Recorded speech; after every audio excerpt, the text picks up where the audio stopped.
Ovqat bozori deganda ko'pchilikning ko'zining oldiga birinchi bo'lib Chorsuv keladi. Lekin 100 yildan ko'proq tarixga ega bo'lgan mana shunaqa patirlar bilan mashhur Chig'atoy bozorini yosh katta do'da buvilar juda ham yaxshi bilishadi. Bu joy yaqinda restavratsiyalanishdi. Shuning uchun biz birinchilardan bo'lib obzor qilgani keldik. Videoni ko'rishdan oldin like bosib qo'ysanglar juda ham xursand bo'lamiz. Biz ham o'zimizga bozorning eng mashhur taomlaridan asarti qilib soldirib oldik. Ham 50 ming so'm bo'ldi, men 30 ming so'm bo'ldi. Bonusga norinni sho'rvasidan qo'shib berishdi.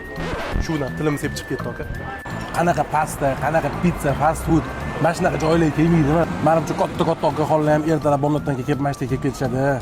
Bu videoni sindoshlar tashlab qo'ymasanglar bo'lmaydi. Chunki bunaqa jaydari joylar baribir sindoshlar bilan borish boshqachada. Ovqat bozoriga kelib bozor xonimni yemaslik uyat bo'lsa kerak. 30 yildan beri xolim qiladigan xonimlardan yeb ko'rdik. Mana shu xonim, bilmayman qanaqa bo'lsa, lekin juda ham katta. Bor yo'g'i 15 ming so'm bo'ldi. Kelish kerak arziydi. Hozircha faqat bitta muammo, parkovka ekan, ozgina muammo. Xo'p, xullas bunaqa jaydar obzorlarni o'tkazib yubormaslik uchun bizga podpiskani bosib qo'yinglar, lekin bunaqa obzor uchun like bosmasanglar bo'lmaydi.